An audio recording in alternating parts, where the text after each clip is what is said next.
The 34-year-old midfielder made her debut in 2005. She's been capped nearly 200 times, scoring 27 goals. And at club level, Seger won the Women's Champions League in 2017 with Lyon.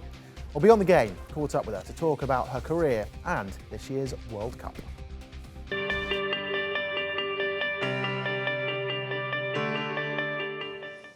I think at the beginning you're like realizing and you're very proud and it's very special to you.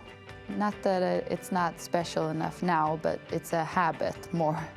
But now when I'm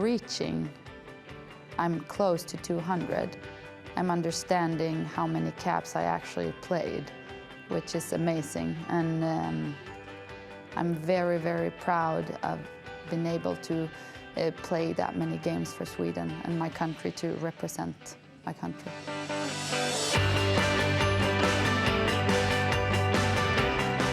I hope they would say I'm a good captain, and I hope they feel like I'm giving them everything I can on and off the field. And like I said, it's very important for me to see everybody and make them feel comfortable, because I know if I can get 100% out of them, I know that we will do great things together. So I hope I hope if you ask them, they would feel that way too.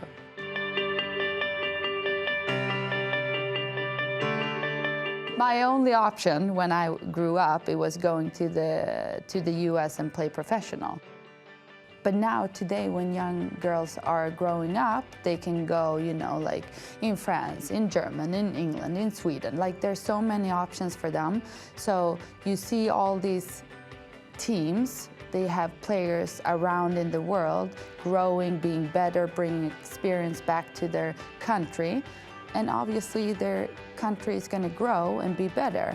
So I think this World Cup is definitely open, but it's also going to be a World Cup where experience is going to be, you know, you have to have that also along with all these new players coming in, because in the long way, you know, like you said, 6 weeks together and maybe 7 games, you have to play on a high level together at the same time.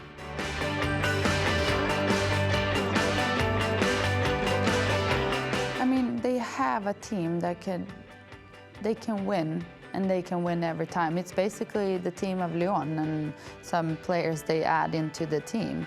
I think it's just, you know, a matter of it's in their heads, I would say, because they have the quality, they have the players, they have the nation behind them, so they have everything to win. But that might be also, you know, the bad side of it, because it's a lot of pressure, and they know the history hasn't been great for them, but they have everything to win, and they should think about that instead of just maybe focusing on that they have everything to lose just because they play in France.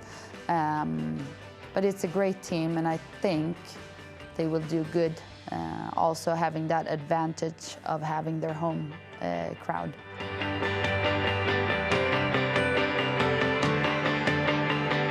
I started my professional career when I was 18 or 19, and I've just seen how much hard work a lot, like my generation before me has put down and make it a little bit better for me. And then now the work we put into the new generation, and it's working, which is great, even though I wish I was 20 again so I could experience it when it's actually growing much more. But it's just cool to see the young girls now in Sweden. They have role models, and it's not only me, there's many players, because the coverage is better. They can watch women's soccer on TV. They can watch someone they look up to and say, well, that's my dream too. That's exactly what I want to do. When I grew up, I couldn't find women's soccer anywhere, so I didn't really have role models. So for me, being that role model today for some or a younger generation is very cool, and it's hard for me to realize now. I think I'm going to understand that more when I quit my career.